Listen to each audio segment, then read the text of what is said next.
Are you ready to take a journey within? Know that peace is your true nature. Peace is yours eternally. Whenever, wherever, peace is yours. Spirit stands ready to receive whatever we sow, we shall reap. If we have some goals, we will to achieve. Solstice is the time to plant those seeds. Our spirit stands ready to receive whatever we sow, we shall reap. If we have some goals, we will to achieve. Solstice is the time to plant those seeds.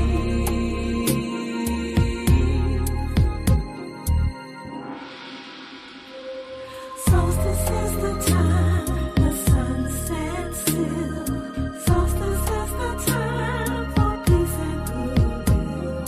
Solstice is the time to meditate so deep. Solstice is the time to slumber and sleep. Solstice is the time divinely designed. Solstice is the time to train your mind. Solstice is the time to focus on our needs. Solstice is the time to And blessings. Welcome, welcome, welcome. Welcome to the Comedic Solstice. All right, all right. I see a lot of ones in the chat. First solstice with Sar Set. Welcome.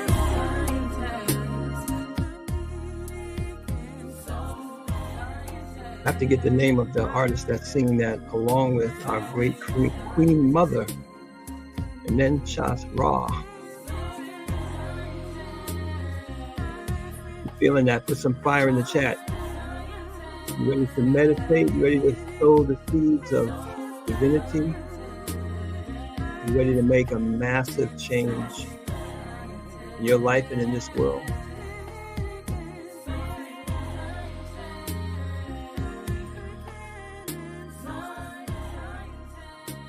Can you hear me well?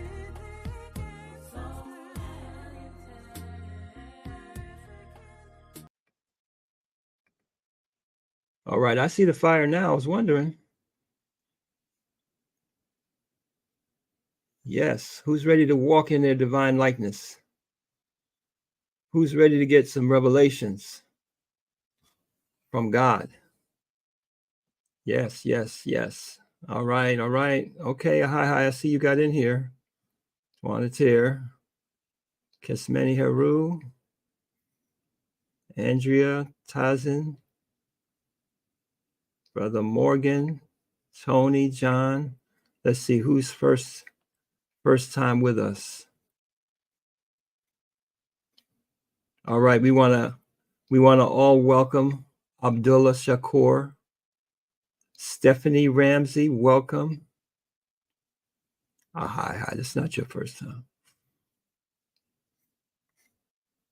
Who else? Okay, I thought I saw more ones in the chat there.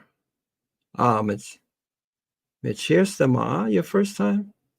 And Imminent Ra, I believe that's how you would say that. Gerald Walker, Joan, welcome. Celestine, Rod, Leora, and Monique, welcome. We are glad to have you with us.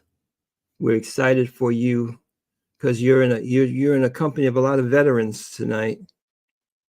Who's done the okay? Let's put some numbers in the chat for how many years you've observed the solstice. If you're a veteran, let's see. Welcome, Kayla. First time, Kayla Thomas.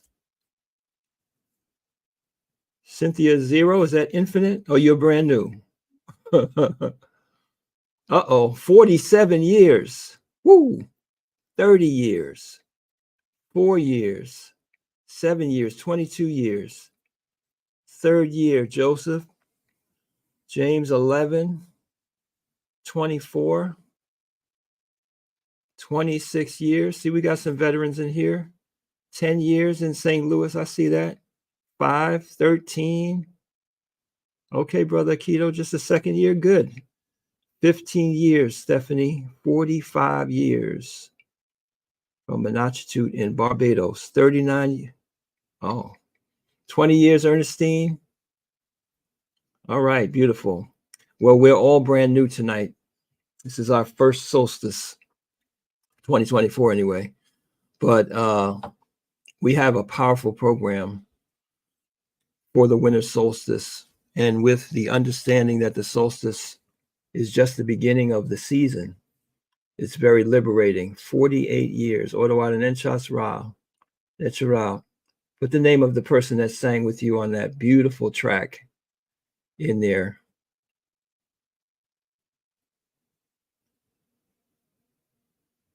That song took 48 years to come together. All right, Atukwe, 45 years ago, you were doing the solstice in your diapers, right? Okay, so we're going to get right to it. We have a powerful solstice season, which goes from today to well into March. And I want to welcome everyone who's brand new to this Kemetic meditation experience. We're going to be walking this journey with us for 90 days. And it's going to be very powerful and impactful. And it would not be possible if it wasn't for our great sage and master teacher, Ra'un Nefer Amen, who I'm going to bring forward to the stage of Kemetic Legacy right now so that we can welcome him and we can get into the nitty-gritty of the work, the spiritual work that we are blessed to receive instruction on. So please join me. In the Kemetic language, we say Anecharak, Shechem or Shechem, Ra'un Nefer Amen, power, peace, and blessing. Sir.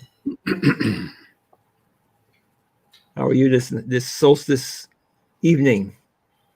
Oh, I'm fine, thank you. Glad to be here with all of you. And I must say, Hotep to all of you. Welcome. All right. Well, we are in position, and everyone here, I'm sure you got your message, you got your course. So I'm going to step out of the way and turn it over to you, Shechem Shechem. Thank you so much. Once more again, Hotep, and welcome to all of you. And it gives me great pleasure to share this December 21st evening with you, first day of the solstice. A little technical background. The word solstice is composed of sol, which is a Latin word for the sun, and stis comes from stitia, meaning to stand still. So the solstice, literally speaking, is a time when the sun figuratively stands still. Meaning that the lengthening of the time of daylight starts on June the 25th. Every day, the lengthening recedes. The daylight period is shortened every single day from June 25th. And then come December the 21st, it stops shortening. The daylight period no longer shortens.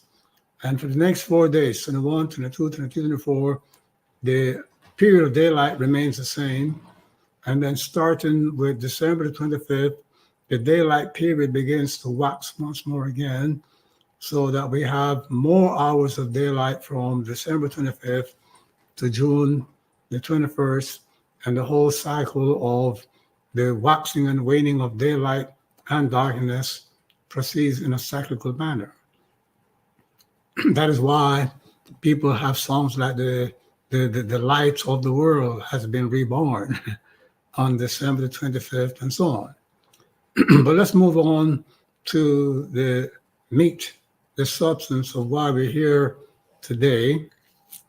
You know, we hear mostly about the solstice from, Western television, the media, where they treat us to mainly to how people in England, in the United Kingdom, in a place called Stonehenge, built these massive, stone, structures to not celebrate, but to mark the period of the solstice.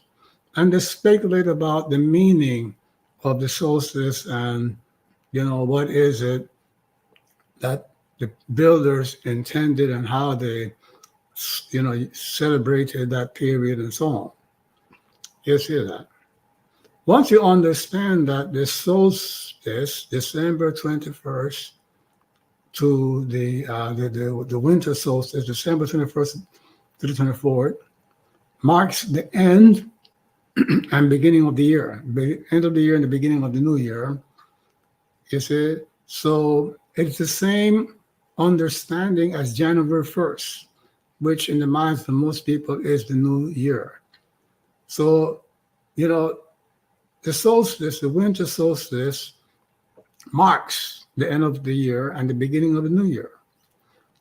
Okay, and then from the January 1st celebration of the new year, we learn that, the new year to most people means a time of renewal, a time where something seemingly magical happens in your mind, in your psyche, that enables you to renew your life, to at least make pledges to live a better life, to do things differently, to improve your wealth, your health, your social relationships, to have more blessings and things and so on.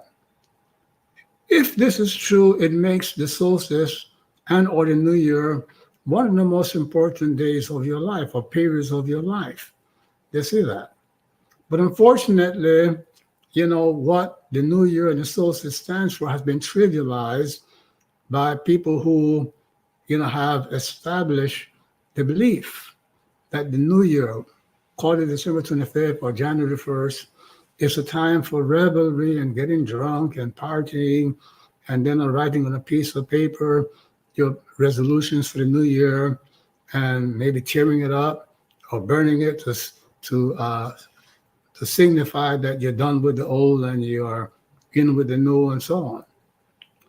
And if I say to you that the solstice, and or the new year, January 1st, marks the beginning of your ability to make the most important changes in your life, then it is a great sad event that you have not been taught this, that you have not been taught the importance of this time of the year, that you have not been taught, the gravity, the gravitas. You see that this period, entails. It's a time for you to work with certain meditations that go deep into your soul. We call them the psyche, the chakras, the neteru. You see that? To go deep into your psyche. You see, because that is where in what you call your soul or your psyche, that's where, the faculties that are responsible for your well-being and changes that you must make in life reside. deep in your subconscious. So this is the time of the year, starting today. It's just the mark of the solstice, just a mark of the beginning of the period, but it's a whole winter, the 90 days of the winter from December 21st to March the 21st, where you need to really devote, important time, significant time to bombarding your soul, your psyche, your subconscious with the messages for what you want to accomplish in the next, following, 3 months, following March the 21st. You see that? So you're here, of course, because you enrolled in this course. So I don't need to speak anymore about what the solstice is and why, why you should do it or whatever. We take for granted that you read the instructions coming up. Okay, of course, you have time to ask questions and so on. If you're still in the dark, that's the importance of it. We'll talk some more about it. But I want to use this time, okay, to get you up and running. You see that? To achieve your goals, you have to work with your subconscious, your soul, or your psyche. These are different names for the same thing. What you call your soul, your psyche, your psyche, you say, that's the part of your being that is responsible for making real, for carrying out your desires, your projects, your plans, your dreams. So if at this point, if today you are saying, okay, I got it. This is the end of the old year and we're about to begin a new year and I am going to be wealthier or healthier, or I'm going to be more moral, more ethical. I'm going to be kinder. I'm going to, be more knowledgeable. I'm going to increase my knowledge, of diet, professional performance and so on. You're going to make improvements for the better. And this is the time of the year that your soul, that your psyche is most receptive to receive this message.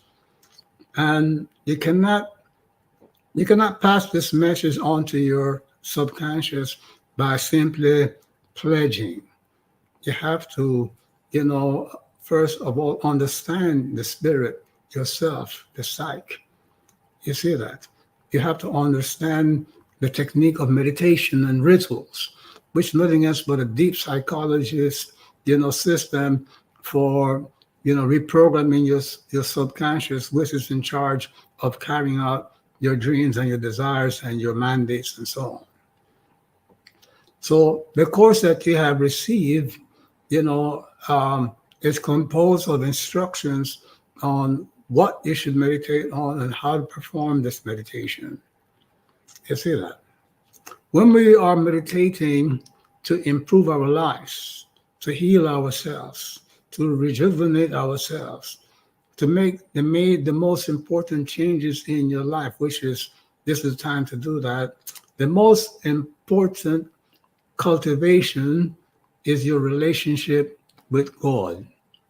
So this course, involves 3 meditations that will enable you to, establish your union with God. You see that?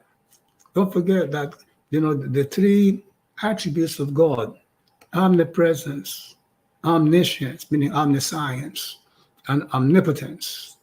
You see that these are 3 attributes of God that you see will be at your disposal once you do these 3 meditations properly, as taught in this course. You see that? Then there's a 4th meditation, which is to cleanse and purify and empower one of your lower chakras, the Swadhisthana chakra. You see that? And the reason for this is that one of the most important resources for accomplishment of your goals, resides in the Swadhisthana chakra, okay? And it lends you its psychical power, meaning that not everything that you accomplish in life is going to be accomplished with your human faculties, like your mind, your emotional vehicle, like your connections with people, and your knowledge of things and so on. You have a psychical entity within you that can go beyond your physical being and bring people into your lives. You see that, to help you achieve your goals. You see, and it's just not a matter of leveraging that part of your psyche or your soul to miraculously help you to achieve goals. If it is ill programmed, and it is ill programmed for most people, it will work against you if you do not straighten your soul. Especially starting with the Swadhisthana chakra, the so-called pleasure chakra or sex chakra or sacral chakra. If you do not purify it and empower it, it will wreck your life by by generating fear, likes, doing things out of likes and dislikes, making choices based on your sensual and emotional nature, you know, um, you know, making you a slave of fear, of lust, and the anger and grieving that follows fear and so on. You cannot change your diet and embrace a proper healthy diet. Yes, if you do not straighten out the Swadhisthana chakra, because it will keep you making the wrong dietary choices, eating the wrong things, wrong time, and so on. So you have to, approach, the resetting of your life at this time of the year is in a holistic manner.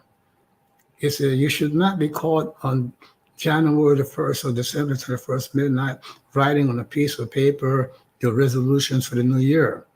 Come the 25th of December, come December the 31st, you must have a deep spiritual insight into, how, you're going to connect with God and clean out your chakras in order to optimize your opportunity to improve your life. So when you go through your course, you find that your course, gives you narratives, information for you to understand, begin to understand your spiritual nature as well as your psyche. You see that? You have to purify and empower your psyche to, starting with, becoming closer with God, respecting God. You see that? And respect for God. People say that, yes, you got to respect God, but they do not know exactly, how to package that. You must respect God, number one, by cultivating a respect for God's omnipresence. We say that God is omnipresent. God is, meaning that God is, dwells in every aspect of the universe. God's consciousness and presence is there. From a spiritual, psychological point of view, practical point of view, God is present in our, mind that we consider to be a private place. See, God has to dwell within you. God has to dwell within your soul. God has to come and dwell in your mind. But God cannot do that, if your mind is an impure place, meaning if you are indulging unethical thoughts, ugly thoughts, if you're cheating and stealing because you are doing it, secretly. You're doing it with the conviction that since no human being saw and knows what you're thinking and knows what you're doing, that, no one is witnessing what you're doing. And that is denying God's existence, God's omnipresence. Once you understand that God is omnipresent, and that becomes your reason for not indulging in negative thoughts and behavior, you see that lays a foundation for God to dwell within your being and for you to dwell in God's spirit. Another way of uniting with God, another requirement is for you to respect God's omniscience. Omniscience means that God is all-knowing. Okay, so once you respect God's omniscience, you will share in God's wisdom. You need for God to guide you, and the information that that you receive directly from God. You call it intuition. If you don't have intuition, then you have animal guidance, which is instinct. So you have these two sources of inner knowledge. One is instinctive, which goes back 500 million years of evolution. So that's the old animal and humanoid influence in your life. You got to transcend that. What you want is God intuitive guidance. You see that? Okay, but you cannot receive that intuitive guidance if you disrespect God by placing a higher value on the external worldly means of acquiring knowledge and getting information. Meaning that you need knowledge on what to do, how to do it, when to do it, why you're doing it. You need knowledge on what career choices to make choices to have. What legal, what legal strategy you should follow. You need information for all of these things that can happen in your life.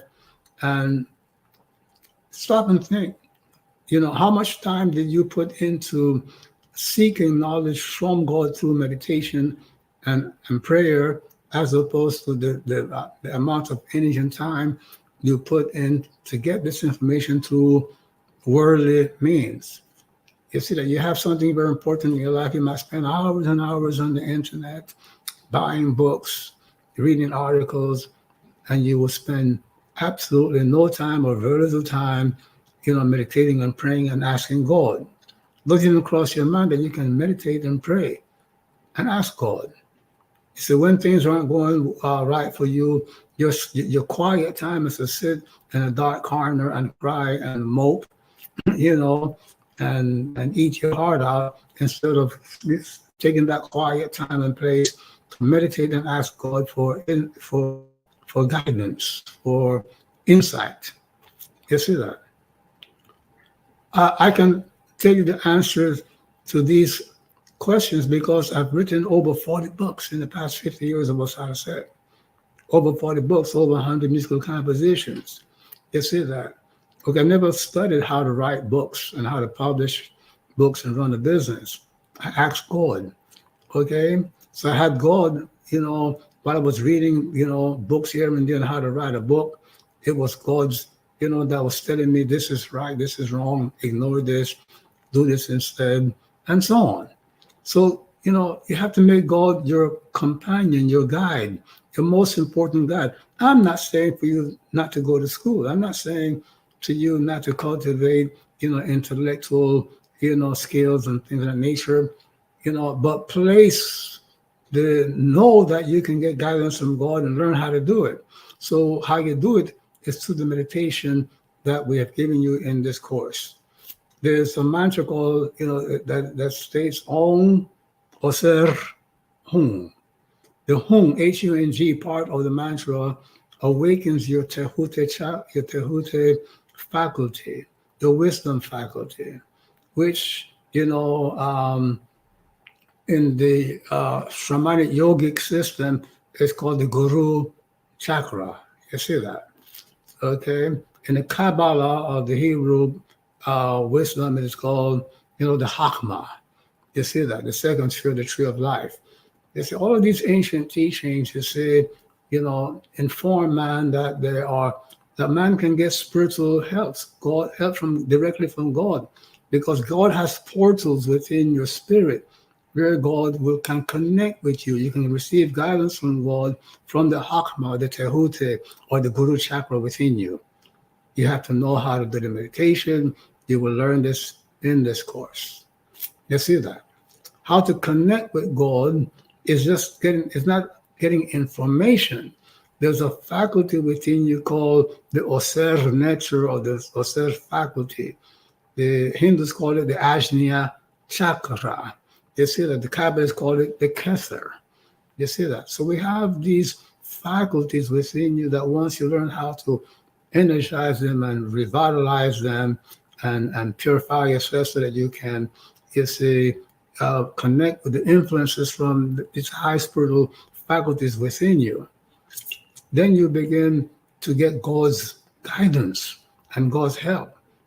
So you have God's omnipresence, God's omniscience, and God's omnipotence. You see that? The omnipresent, is God's, infinite presence, God's presence in everything. Meaning, if God is within you, God is within all the people that you will ever know and will never know. All the people that you will ever know and never know, God is also present in them. And if you respect God's omnipresence by not committing sinful acts in God's presence because you think that what you're doing has not gone beyond your mind or nobody's seeing it, then now you will lose the ability to connect with other people. See, a lot of things that you want to accomplish will come from people, the help of people you don't know. We'll never know. You see that? But once you respect God's omnipresence, then God will connect you with these people so that they can help you psychically, spiritually, or physically, and also enable you to help them and similarly as well. Meaning we are connected to one another, but through God.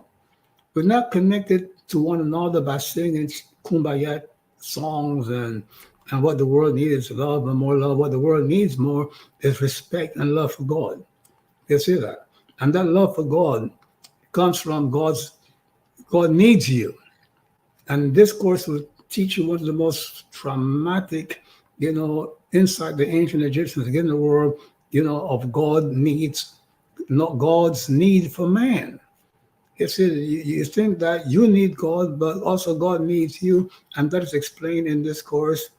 We will talk about it in another webinar next week or two. You see that? So, you have this series of meditations that you will be conducting to enable you to unite with God, to establish your union with God. You see that? So that you can get God's help. Because you're not going to optimize your ability to change and to be successful acting and living by yourself. You need the help of an entity that is, present in all aspects of life, of reality. You need help from an entity, that's all-knowing and is all-powerful. You see that? About the world that it built. God built this world. You see, it's in control and command of every aspect of this world, and God will lend its wisdom, omnipotence, and omniscience to you. So the first meditation that you'll be conducting is how to conduct. You see, how to connect with God by giving respect to God's omnipresence. This meditation will tune up, will exalt your awareness that God is present, God is there at any and every given moment that you are about to do something that you will not dare do in front of your mother, your children, or your grandparents, or the people who you want to stay in good, in a harmonious relationship with. There are things that you will never do in front of certain people, you see, because you do not want to lose their respect for you, but you do it silently in your mind or behind closed doors. You see that, knowing that it is wrong, but you do it because you say, well, nobody's witnessing. You see, if you think that your mind is a private place, then you are saying, I don't know that God is present, witnessing everything that I'm doing. So the course gives you information on how to identify these mistakes. If you, for example, find yourself, accepting the thought that some opponent of yours, should drop dead. Let's get real, right? Some people think that way about other people. I hope they die or meet some, ill-fated, consequence for what they have done. Now, you may not, and you will not say that in front of other people because you don't want other people to know that you harbor such dark, evil thoughts that you will hope or wish death upon somebody, who has done wrong to you, or you think they did wrong to you. And some people will harbor such a thought, even for trivial things that have been done to them. Doesn't matter whether it's trivial or if it's great or whatever. The thing is that you should not wish ill and will ill to others. You see that? Because you darken yourself.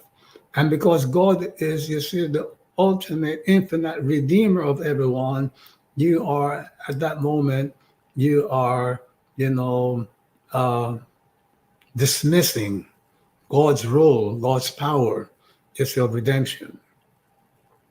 So this first meditation that you will be doing, okay, for many, many days, okay, the how to do it is will be instructional in your course.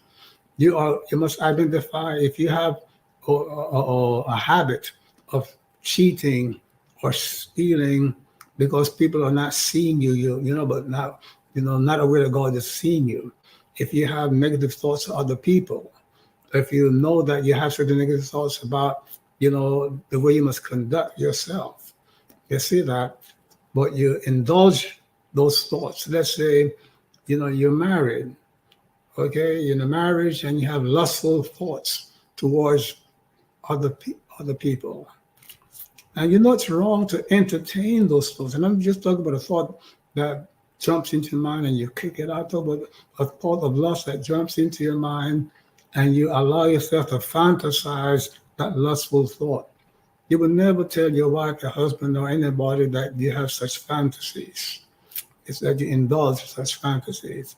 And you will indulge those fantasies because you think that nobody is watching. You see that? You will be shocked if Tom, Dick, and Harry found out that you indulge such fantasies, but it doesn't bother you that God is watching you indulge that fantasy. You see, that's what I mean by, disrespecting God, by placing, people in your life on a higher pedestal than you do with God. You kick God to the curb to place others on a higher pedestal.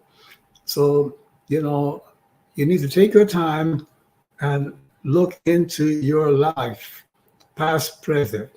You see that to see if you have violated, if you're in the habit of violating, this disrespect for God, way of disrespecting God. And we're going to have a meditation about this Saturday, a group meditation for all of you who have enrolled in this course. Okay, we are going to have a meditation so that you can broaden, your insight into, this behavior. You see that separates you from God. You see that. And then in another webinar, we will have a insight into, the other aspects of God, God's omniscience and God's omnipotence. What I want to take time at this moment is to explain to you how you're going to use, this information. You find that if you find out that you do harbor, you do indulge some of these thoughts, how are you going to put it into meditation to transcend the behavior?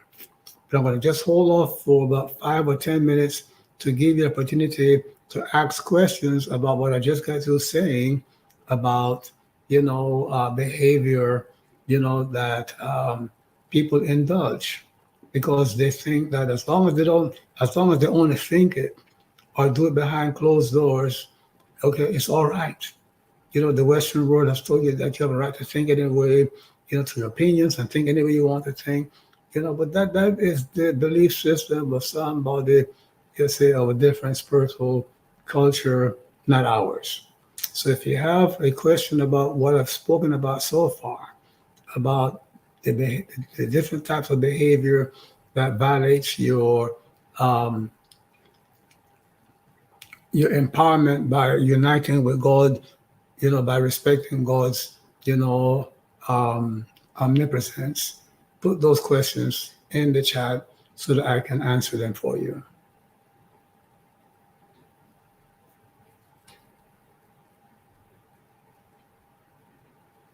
So we have a Tukwe. Oh, wait a minute. That's the wrong one here. Shekem, how do we choose which violations to focus first? Do we do them one at a time or just pick the most frequent? Okay, so I'm going to assume that he's speaking about violation of the first meditation, which is, cultivating respect for God's omnipresence, right? Mm-hmm. Okay, so if you find that you have 2, 3, violations, right? Put them in the same meditation. You see that?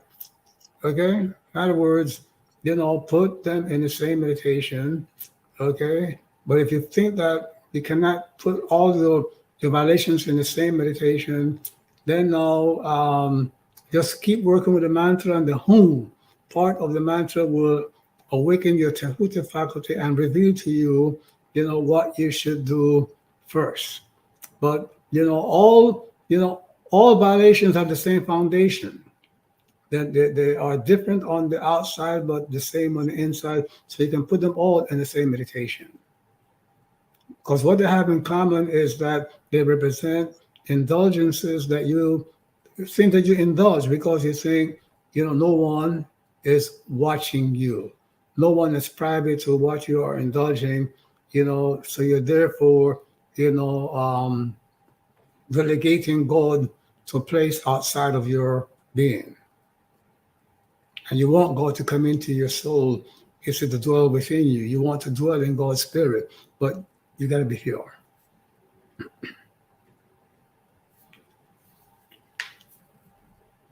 Okay, Letitia Thomas says, do we meditate all day with the Ong Oser Hum or just once a day? Okay, the course tells you, that information is in the course, but now I say to you, the meditation is about 30 minutes to an hour. You do this at night. You see that? Okay? And then during the day, at least 3 or 4 times a day, you can just replay the scenario in your mind. You see that, it just takes just take about 2, 3, 4, 5 minutes to replay the meditation script in your mind 2 to 3 times a day. But the meditation should be done with the mantras and the chants, the guided meditation at night for 30 to 60 minutes. Shekem, we have a number of people that are very new with us, and some of them have had the course just delivered to their app, or they've had some issues. And all of you who've had issues, the problem is that the email address that you put in when you purchased the course doesn't match the email address in your app store or in your Google Play Store. So just send us an email and we'll straighten that out for you. But Shekem, in reference to what you're speaking of, would you mind just giving a little overview of what a meditation script is for those people that are not familiar with the method?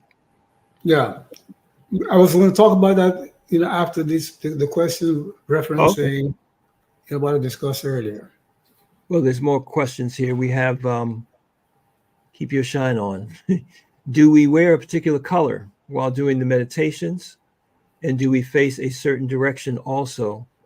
And are candles necessary? If so, which color? Okay, candles are not necessary. Okay, you should wear white. Okay, and it should be preferably a white garment that you do not use for other purposes other than meditation. You see that? Okay, and you don't need candles. You don't need incense. Okay, a lot of the incense, are made with chemicals, the oils. You see that? the incense are made with the cheapest oils. They are synthetic oils, and you inhale a lot of toxic stuff. Okay, and so it's best to use some aromatherapy oil, organic or whatever. And for this particular part of the meditation, You can use frankincense and myrrh. You see that makes them, want, we have our own blends that we use for our members, but we're not equipped right now to sell them, whilst, large scale manner and so on. So, just make some frankincense and myrrh, put it on a little bit under your nose, smell it very well, and so on. But those are auxiliaries. If you don't have it, it's not important. The important thing is the meditation script and working with the mantra. And Angela Elizabeth says, should we do the main Ankh or the almost there whom, I believe she's saying, meditation tonight anyway, if we haven't had or written scripts yet? Yeah, well, meditation is just in a matter of sitting down chanting. The chanting of the mantra gets you into the meditation state. And once in the meditation state, then you work with your meditation script, which consists of certain visualizations and affirmations and so on. So it's and the meditation should be done for at least for 21 consecutive days, and preferably for the entire duration of the winter, meaning up until March the 21st. You see that? If you did it for at least 30 minutes every night, and repeat the script in your mind for 2-3 minutes, 3 times a day, you will make significant changes in your life. You see that? So the thing is that when you chant a mantra, Om or Ser, what you're doing is that you're awakening a faculty. Once that faculty is awakened, you have to give it something to do. And that something to do is the meditation script.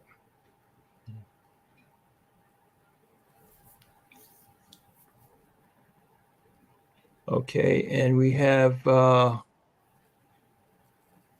Kasheka Sarah Lockwood, who says, Hotep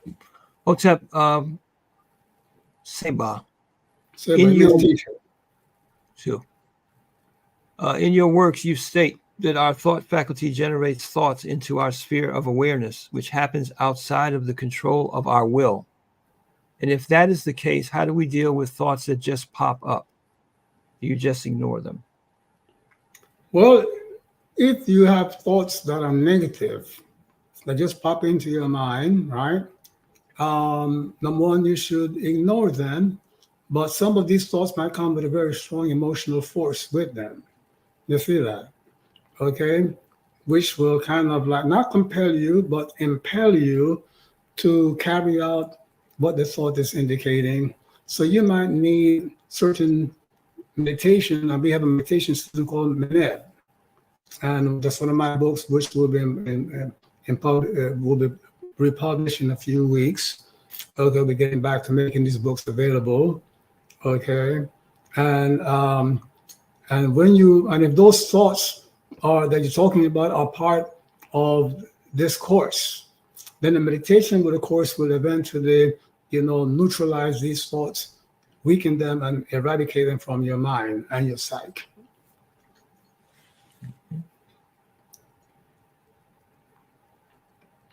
And Tiffany says, what are examples of violations? Does you want me to give? I don't know if we said what are example of violation. Okay, I'm going to assume that Tiffany is asking about violations of the our oneness with God through respecting God's omnipresence. So, in short, the violation would be to indulge thoughts and fantasizing. You see that we indulge because we think that nobody is witnessing these thoughts in our minds. You see that? To indulge behavior. You see that that we do in secret that we will not do in the presence of other people. All such behavior, is saying is making us make a statement that God does not exist. And if God exists, God is not present. God is not omnipresent, then you're stripping God of his divine attributes.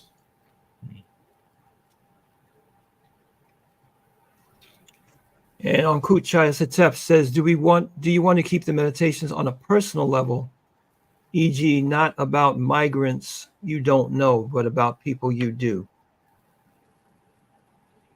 The meditations is about you transcending, your conditionings. You see that?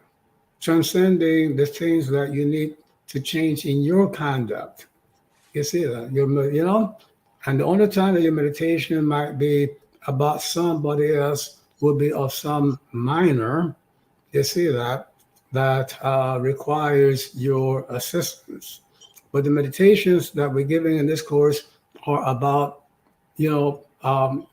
people's, relationship with God, violation of the relationship with God, respect for God, so they can unite with God. Once uniting God with God, then you can do meditations on behalf of migrants or anybody in your life. But you first have to connect with God and purify the psychical centers within you, which you call your soul. And Barbara White says, I know Osir encompasses all people, but when a Caucasian person try and trick my person out of money by lying, my person isn't sure how to maintain my oneness with them. How can I overcome this? Yeah, oneness with somebody who is doing wrong with you, and knowingly doing wrong to your person. When we say your oneness is that you would not take revenge, you will not harbor thoughts of revenge on that person. You will not wish them ill. You see that? What you do is that you double down, on protection from God. You see that? And of course, if the person's, incorrect behavior is within the parameters of, the legal system, then you seek legal, redemption, you see, from the courts and so on. And if it's outside of the legal system, then you meditate seeing your person, bouncing back from whatever, ill that this person has done to your person. But never succumb to meditation or thoughts where, you are nourishing, a negative outcome to that person's life. You see that? God will take care of that. You see that? And we have another course called the 11 Laws of God, where the law of Herikahuti, part of the spirit. You see that? Will increase your knowledge and power to protect you against, such actions from other people. You see? And we have to keep in mind that, people tricking us and doing wrong to us, it's just not Caucasians. People of all races will do it. And Sandra says, there are many definitions of what God represents. For the purpose of this course, please explain what God is. For the purpose of this course, we are focusing on God's, on God's attributes: omnipresence, omnipotence, omniscience. You see that? God's, oneness, God's presence, covers every aspect of the creation and even beyond. God knows everything about this world because God created this world with his inner knowledge. God has the power. You see, it is God's power that created this world. You see that, and has the power over all aspects of this world. And we can share in these three attributes of God, you see, with the proper spiritual cultivation. So in this statement, I have given also the definition of what God is. God represents, that entity, you see, that is responsible for the creation of the universe, for life, you see, and sustain it. And you see, and we can, but the thing is that God is not some distant, entity out there. We can make it personal. We can make our experience of life with God a personal thing so we can benefit from these three divine attributes as well. And this is what this course will do for you. You see that when we talk of God's, omniscience, for example, that attribute of God, there are things that you don't know that you need to know. There are things that you need to know that nobody that you know has that knowledge, what it is, how to do it, and when and why, and so on. But God will provide that answer to you. You see that? Okay? When we speak of God's omnipotence, there are things in this world that has to be accomplished that no human being has the ability, but God, who created this world, can lend you, can share that power with you. You see that? So this is the way to understand God. And Uchama Kiru says, can I visualize someone else getting a blessing instead of myself? Yes, and we will talk about that when we get to the next part of this lecture. And I take one more question, and we go to the other part of this presentation.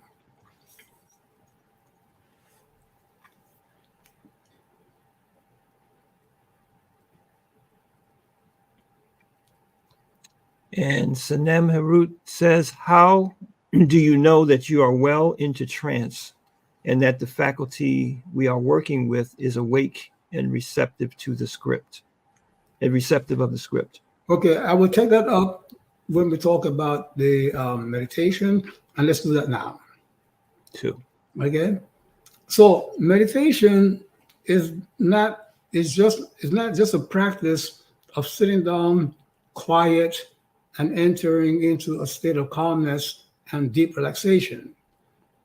That calmness and that deep relaxation, okay, is a sign that you are in or approaching the meditation state. If you're a newcomer to meditation and you do it properly according to the way we teach you in this course here, where you are going to be breathing a certain way, chanting along with a recording of a mantra, a chant, chanting mentally, and breathing a certain way, eventually you will enter a state of very beautiful, deep peace, calmness, and relaxation. That is a sign that your brain waves have slowed down, and now you are in the meditation state, which is a state of psychical, receptivity to changing the way you think, the way you behave, and the way you function, and so on. That's the purpose of meditation, to enter, that state of being that modality of the brain that is receptive to changing. So that you can break the bad habit, so you can put in place a new program, a new desire, a new vision for your life.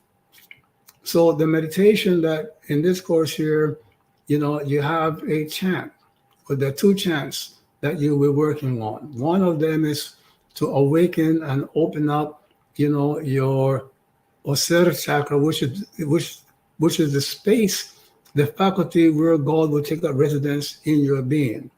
You see that? You know what that being is. You've experienced that being. Only thing is that you've been taught to call it, the conscience.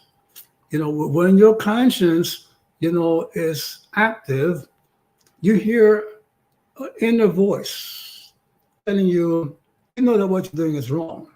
You know that what you want to do is wrong. When you're about to do something wrong and you hear a voice or words coming to your mind admonishing you not to do it, and especially that you know it is wrong. You see that? Okay? That's, people call that conscience. We call that the voice of God within you. Judging you, or protecting you from a negative judgment. You see, but you don't recognize that this is the voice of God because you've been taught differently. See that? So I know, and you know that you have had that experience when you were about to do something that you know was wrong, and you were warned by a voice within you. That's God speaking to you. So you know already that you have had experience of God speaking to you. You see, and when you respect that voice of conscience, and you put in place the other ways of respecting God, that admonishment will become, a 20-volume, 400-page, library of spiritual instruction. You see, and scientific instruction and sociology. In other words, God will make you wise. God will speak to you on a higher level and more in depth and give you all kinds of insights and beautiful things. In this life here, in the past 50 years, I've written over 40 books, over 100 musical compositions. You see that? The source for the books that I've written on homeopathy, qigong, Chinese medicine, ancient Egyptian spirituality and meditation and psychology and other topics. I've come and when you read my books, you find that yes, for somebody who did not study these things with anybody anywhere, I had to receive guidance from a very powerful and insightful entity. You see that? So, you're going to start off with the mantra Om Oser Hum. The Om in the mantra awakens and empowers the resonance that God is going to take up within your spirit. The Hum is a part of your spirit through which God will speak to you and give you insight into how to do things better, how to make the proper choices, how to, maneuver in life and so on. So you will chant this chant almost at home, breathing a certain way. It's in the course, okay? Breathing, in a special way. And after some 10 to 15 minutes, you will, if not sooner, you will feel yourself very relaxed, very calm, very peaceful, very beautiful, joyful experience. They say that. And then after 10, 15 minutes and you're very relaxed, we will then next move into the second part of the meditation, which is for you to recall, a thought about something that you indulge, believing that you can indulge it because God or no one is private to what you are thinking. That's a violation. So once you recall that thought, you move immediately into an affirmation, such as giving thanks to God for making you empowered, okay, to negate such a thought. You see that? Okay? And you follow that with a vision of your person, saying to yourself, not in the presence of God, meaning that you're not going to indulge that thought in the presence of God. So that's the next step in which you are in the God, that you're going to live, observance of the spiritual law. And the final step of the meditation is you now visualizing your person enjoying, receiving a blessing, such as improved health.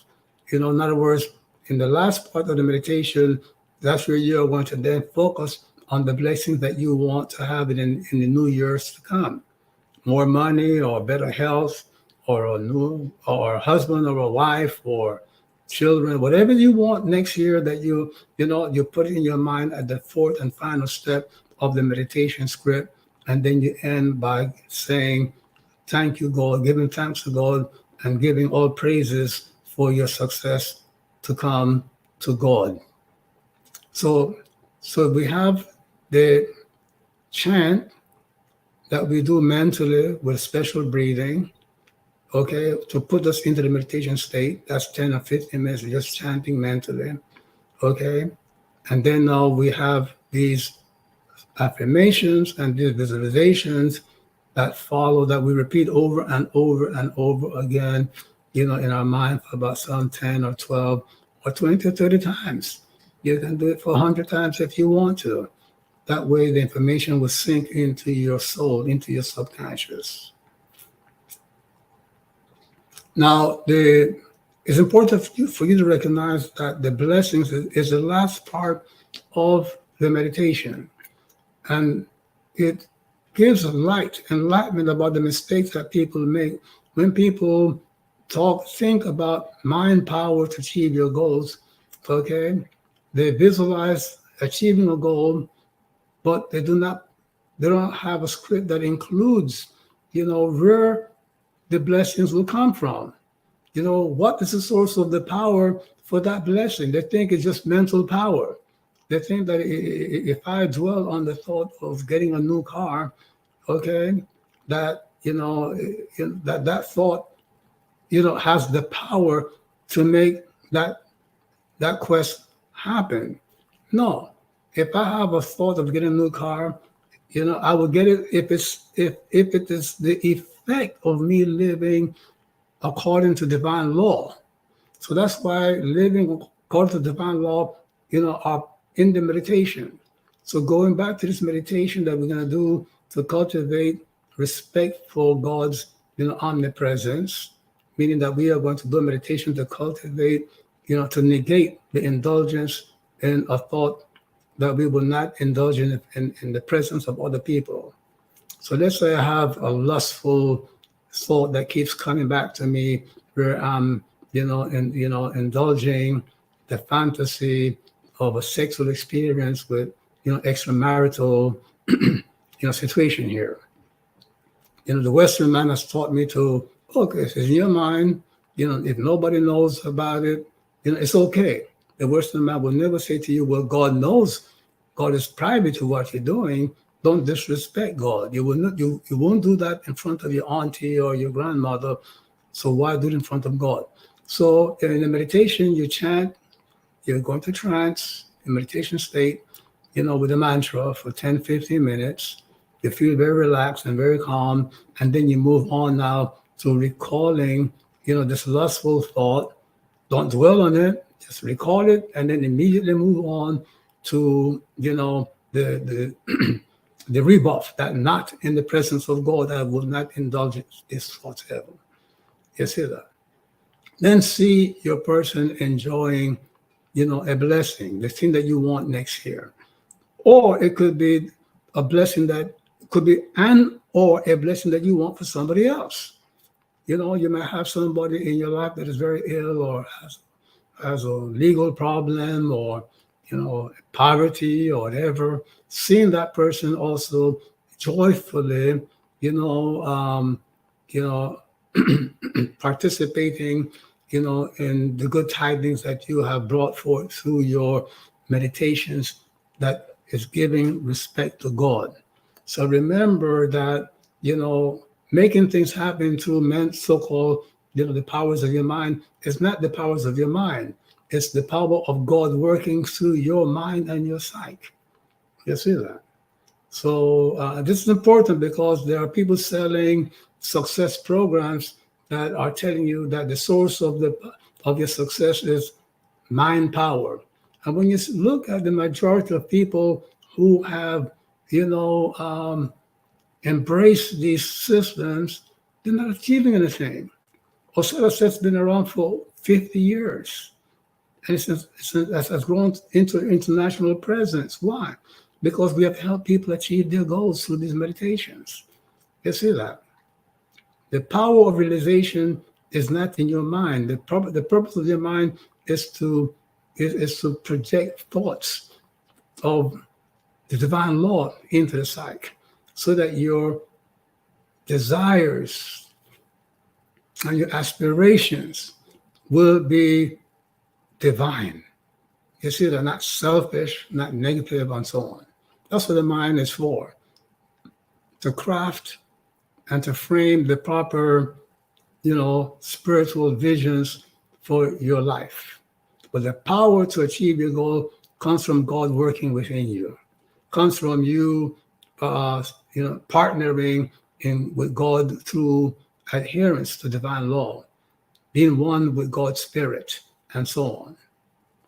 So let's hear some questions again.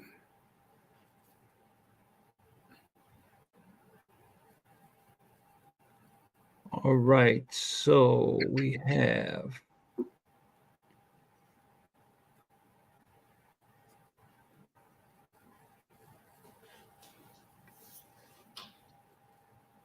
So David Diamond says, I previously thought that the prohibitions against lust were put in place by religions looking to control people's sexuality in a negative way. Can you please explain why lust is wrong if it does not lead to a negative outcome? Well, by lust, we mean not having control over our passions. And lust comes from the lower part of being. You see that? So you never want to be controlled by the lower part of your being. You see that? You want to control that. So by definition, lust is a state in which you're guided by your likes and your dislikes, your pleasure principle within you. You see that? Okay? So if you are in a relationship where you have given your word to someone for fidelity, and you indulge in a behavior that will hurt that person, then that's what, because you're controlled by the lust energy within you. Then that energy, if you indulge it, eventually it will make you, hurt someone. It will, And the thing about that part of your soul where lust works, because it's for the center chakra, okay, it's not sexual energy, it is desire energy that courses throughout your entire vehicle. You see that? And as long as you allow lust to control you, the day might come where you might allow it to hurt your business, your life, and the life of others. You see that? Okay, so if you find yourself living a lie because you're saying one thing and inwardly doing something else, then you're not being truthful to yourself. Cameron asks, are we connecting with God as in one God or gods as in more than one God? God is one God. You see that? And the whole thing about, the Western, charge, of the worship of many gods, what they call the deities and the many gods are the different faculties of the spirit. There's one God that, operates in the world through the spirit. The spirit has many faculties within it, which have been translated by Western scholars as deities or many gods. You see that? Okay? So the ancient Egyptian religion is monotheistic. You see? In the Western religions, what are called gods and deities in other traditions, they call angels in their tradition. It's the Western man has this cleverness of speaking of the faculties of the spirit as angels and archangels. And then when he encounters the same entities in other religions, he calls them gods and deities, so that he can say that he's monotheistic and the other people are polytheistic, therefore savages and primitive and so on. So we have to guard against these tricks.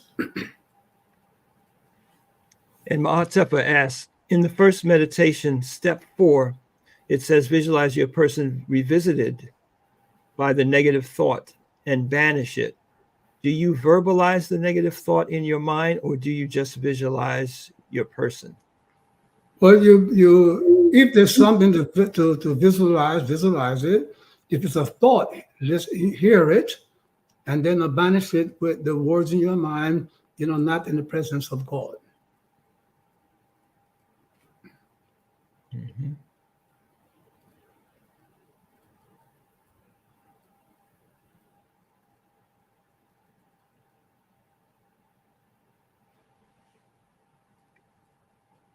Stuart asks, do we repeat the affirmations many times once we get to that step, or are we repeating the entire script over and over?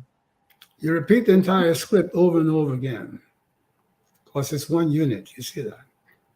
Okay?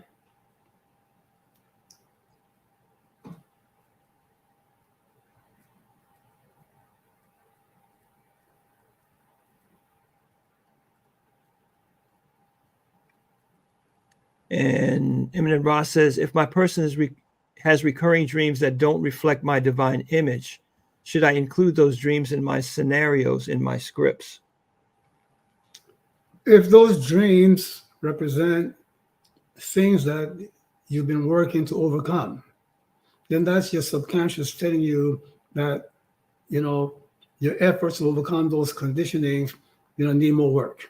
So yes, you can include them in your scenarios, in your meditation scripts.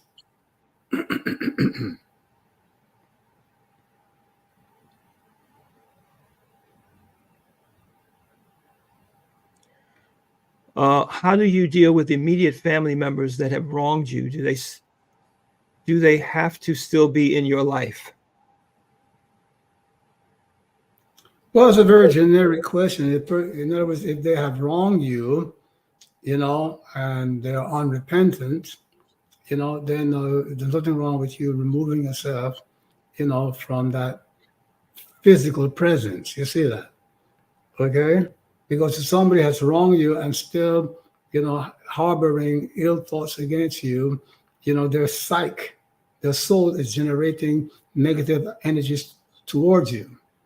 You see that? Even if they're no longer acting out physically, they are still sending negative energies towards you. So it's best that you free yourself of that environment.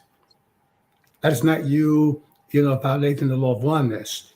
If you are in a house and your fire alarm goes off telling you that carbon monoxide is flowing through the house, you get out. And Anika asks, do we need to be in a fasted state or eat a specific diet in order to meditate effectively? The answer is no and yes. You see that? Okay, but fasting, giving the level of toxicity, in people's lives, fasting, was a part of the ancient practices. You see that? Okay, but what happens when you begin to fast? The body begins to eliminate, toxins. You see that? And so many people in this Western world have lived, a very, very, toxic life, in terms of, things that they have ingested. For example, you can go to the health food store and buy, organic brown rice, only to read that it has a high level of arsenic in it. You can buy organic apple juice, only to learn it has a high level of the same thing, the same heavy metal in it, right? Arsenic. And there was on the news today, about a apple butter something that had 2,000 times more, lead in it, that the pouch that it comes in, had 2,000 more lead that was admissible and so on. So when you start to fast, you begin to detoxify and cleanse out. And some people, when they went on a fast, for this meditation, they had such an uncomfortable effect from the fasting that it just destroyed their winter meditation. So, I'm just simply at this point, for the future, I'm going to write a health book where people can, rather than fasting at one time of the year, keep a 365, 0.25, clean living program.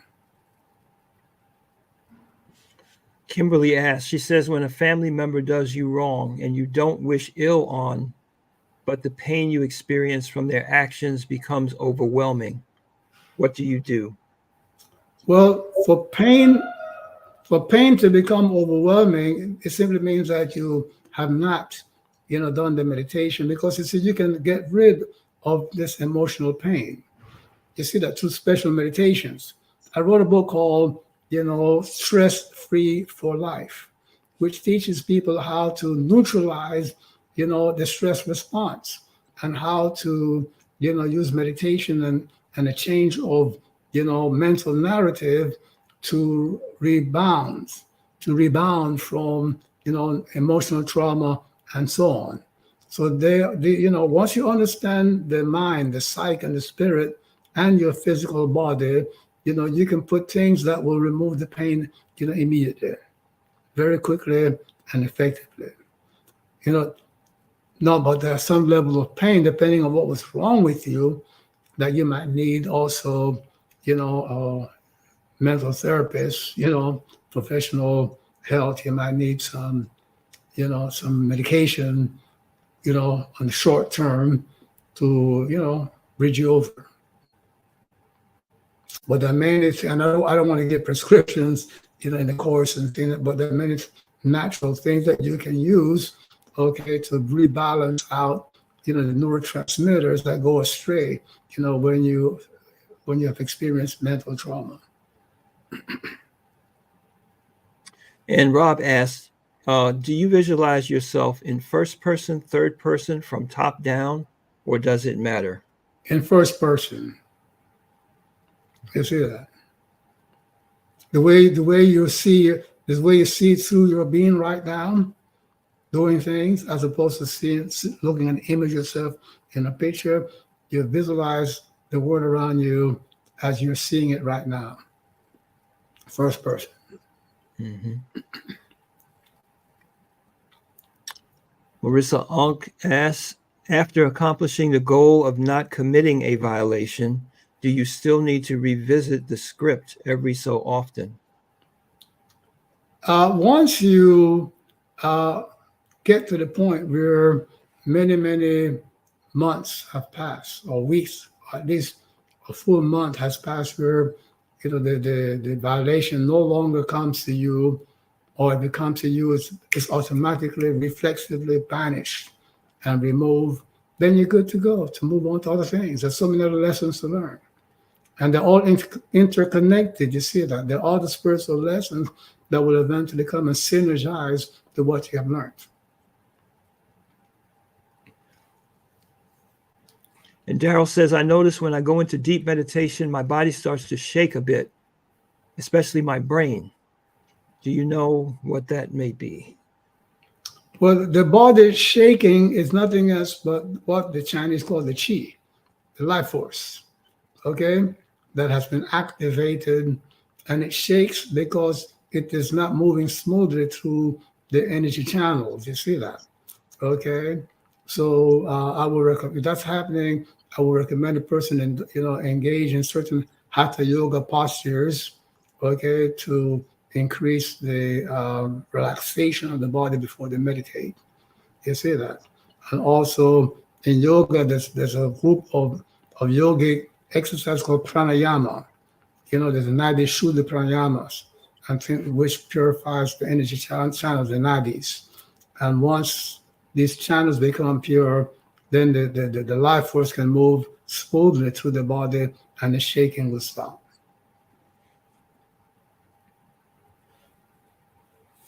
And Cameron asks, what would be the result of holding on to a thought of man not being the body or the soul? Also, after doing the Osir meditation script, what would be the best time to start the Swadhisthana process? Okay, what would be the result of holding on to the thought of man not being the body, meaning that the body is not who you are, and you are not your body, you're not your mind, you're not your soul. Okay, once you are able, I don't know if I'm answering the question properly, but once you're able to transcend your identification with your body, your mind, and your psyche or your soul, what will be left is you being conscious that you are consciousness, okay? And not what you're conscious of a body, a mind, and a soul. What is left is consciousness, you. So that is what will be left. You see that? And then the next question is, after the best time to start the Swadhisthana process. Well, the course guides, the course will tell you that Swadhisthana is the fourth meditation that you will start on the 10th day of the, if you do it consecutively according to the schedule in your course, you'll be doing it on the 10th day of your schedule.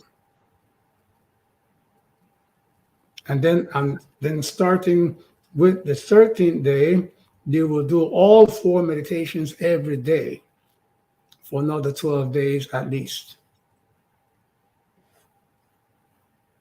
So those are written instructions that's in the attachments in your course, and that's going to be updated later this evening or by tomorrow. So I do see some questions about that and about a workbook. All of that is in development and will be added shortly. Lakila says, does the script absolutely need to include a problem or challenge, Or are we able to just see ourselves doing and being righteous? Yeah, the script has to include something that you need to overcome. You see that? I will be very careful in thinking that I'm perfect. Nothing was wrong with me. I have no conditionings to work on. So if that's your way of looking at yourself, you might need to start wondering, should people be coming knocking on your door for spiritual guidance? You see that? So the saying is that there are things that we need to change and improve and correct. You see that? Even if we've been working on them, if we haven't perfected them, then they become part of the course. You see that? So always start with something that you need to change. Just that something is going to be followed by an understanding of how you're going to change it. The mantras, the affirmations of the laws, the script, and so on. Okay, and LC, you have a question about the workbook. You must be referring to the Ma'at 11 Laws workbook, which is not directly used in this course. So you will be getting the instructions and a workbook specifically for the solstice. And Melissa asks, here's my question. Can you explain how Caucasian people have been able to put a monopoly on economics in this world through greed and theft and still manage to keep their wealth? Well, the financial system of the world was invented by the Caucasian. So he invented it, so he's the one that writes the rules and knows the game. You see that? Okay. So that's the answer to that question. In other words, the whole economic, system. You see that, like, inflation, deflation, and things of that nature. These are all, things, tricks and schemes. It's like you take, for example, inflation, where the value of money is inflated, you see, and then now the price of things go up, so that, even though, a dollar now, can only buy, less than it could buy before the inflation. You say, why? Because, they say that, when there's inflation, the merchant has the right to raise the prices, because, when there's inflation, demand, rises above supply. That's a rule that doesn't have to follow. You see that? If there are more goods than there are demands, or more demand than there are goods, the merchants can choose to keep the price the same. You see that? So, he invents the rules of the game and things of nature and so on. And it just so happened that he also invented weapons to enforce the rules and things of that nature. So do your meditation, become a divine being, and one of these days you'll find that you and your divine companions will be able to establish a world that is based on equality and justice and harmony. And Jermaine Powell says, if a thought jumps into your mind and you entertain it for a few seconds before you realize what you're doing, have you sinned? If it jumps into your mind before you realize what you are doing, you have not sinned. You will sin only if you do not do anything or plan to do something to get rid of it.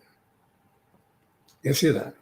And once you do that something the right way, the time will come when that thoughts will jump into your mind and it will be automatically and reflexively negated without you doing anything. And then the time will come when it will stop coming into your mind.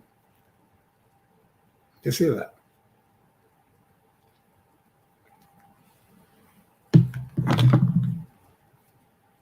And we're right at an hour and a half, Shekma Shekha. Marcia Morris asked, during the meditation, what does pressure in the forehead and behind the eyes mean? Pressure in the forehead and behind the eyes during meditation. That means that there's too much energy going to that area. Okay. And why, could be different reasons. You see that. The only times that a meditation would have pressure in those areas, if you're using the yoga practice of what you call tratakam, where you turn the eye up and rotate it, or look steady at your nose and pass your nose onto something, right? And so on. Otherwise, you should not experience pressure, meaning excess energy flowing to those, head, because, energy, the hot, the hot chi from the liver meridians tends to flow up from the liver up to the head. You see that? And heat tends to concentrate itself more in the head than the lower parts of your being. So that it just simply means that they are excessive, energy and so on, going to the head. And it happens too often. There is a qigong, healing sound called shu, S-H-U, shu. So person should breathe deeply, abdomen going out, and then very softly chant shu to get rid of that heat in that area. You see that? But that's applying, a therapy after the fact. So the person will have to find out what's going on, why they're getting that buildup of heat in the head and behind the eyes. Okay, it could be being nourishing tension, thoughts that contribute to tension, and things of that nature. So you have to get to what's causing it. But the shu healing sound of the liver meridian will help to dissipate that energy and lower the incidence of it happening. So Shechem, we're in an hour and a half. I know we want to wrap up soon. I do want to ask this question because it's repeated by others. And there's a sense of we are on the first day of the winter solstice. And if we are not fully prepared with a script, what is it that we can do this evening? Is there a meditation or something that you would recommend before we go to sleep tonight? First of all, when you go back into the material in the course, you'll find that the winter solstice is only the day that announces the beginning of the winter meditation phase. It's not the work that we do today or the next 3 days. It's the work we do for the next 90 days. You see that? Okay, and I'm making that clear because we've been doing this meditation for 40 years now, and we have found that many people that started these meditations even late in the winter, late January, February, and did it for 21 consecutive days at the very least, or for a month or two, were able to reap the benefits of the meditation system. So, relax, study, do your work. And if your first meditation is done, Saturday or Sunday or next Tuesday, you haven't lost absolutely nothing. We're going to have a meditation come Saturday. What time is it going to be, Aurora? 8 p.m. on Saturday evening. And we're going to run through this first meditation, empowering, your person by, respecting God's omnipresence. So you get a feel for how the meditation flows and how it feels and how it's done. And that group meditation will be a good kickoff for you. Okay, so I would say, to use today, tomorrow, and Saturday to really familiarize yourself with the instructions that are in the course. There's an assignment that's given, there are 4 assignments. Try to do the first assignment. You see that? Okay, and that assignment is where you have to identify your violations, of God's, omnipresence. Okay, and you're going to learn more about it come Saturday, and so that your meditations on your own will start. Let's say we started Sunday, having meditated with us on Saturday, starting Sunday on your own, okay, for 21 days, consecutively. And then I'll keep repeating it for the rest of the 3 months, here and there. You see that the more effective. So relax, you're not losing anything. We're coming from experience. The solstice, the Western man gave the impression that the solstice is when the important thing happens. No, the important thing happens at 3 months of the winter. The solstice is only the time of the year that tells you, this is beginning of the winter, the time to go within, for 3 months and purify and reprogram your soul and reconnect with God.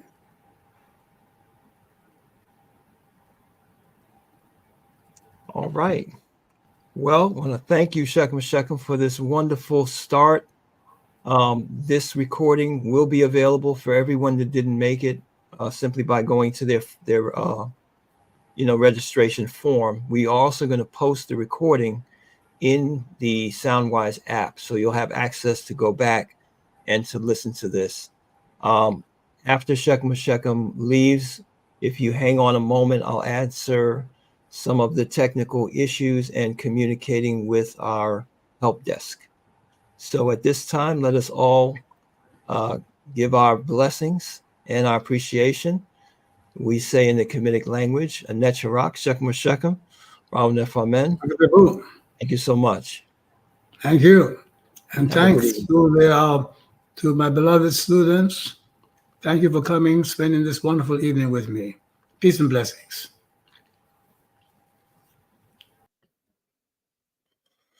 All right, family. So the entire course is on a platform called Soundwise that we're using, which is optimized for mobile devices because that's where most of us are. And on the Soundwise app, you have audio tracks. You also have, graphic material and text. So listen to the instructions on the first track. It shows you how to navigate the app. The issue that we're having with probably about 10% or less of people, and maybe that includes you who's on here tonight, is that when you buy the course and you put your email address in that field, the second step is for you to download the Soundwise app. Now, if you go to your phone, to your Google Play Store or your iPhone App Store, they don't ask you for your email address because the phone has already been set up with a particular email address. If that email address is different from the one that you're using most now that you put in the registration page when you bought the program, then that's why you open up Soundwise and hey, there's nothing in your library, right? So all you have to do is send an email. We'll put up on the screen the email address. It's sales@kemeticlegacy.com. Be a little patient with us. We probably resolved about 50 or 60 of these cases today, as a lot of people were coming in, and some of you we might have missed. If you didn't check back in your app, your situation might have been resolved already. So take a look in there and we will resolve your issue. So I think that's pretty much what was coming up. Yes, there are visual and there's materials that you can on your computer when you log into mysoundwise.com, you can print off all of the attachments and written instructions in the course. We're also going to put a workbook in place.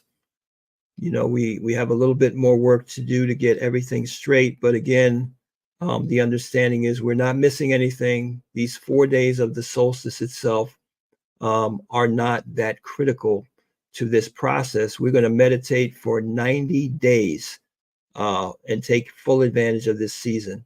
So I want to thank everyone for coming out. I want to thank all of you that have been helpful in the chat to other folks. And also in the chat section of the app itself. And All right. So have a great evening, everyone. Peace and blessings. Have a wonderful, wonderful weekend. We'll see you Saturday night, ready to meditate at the pool.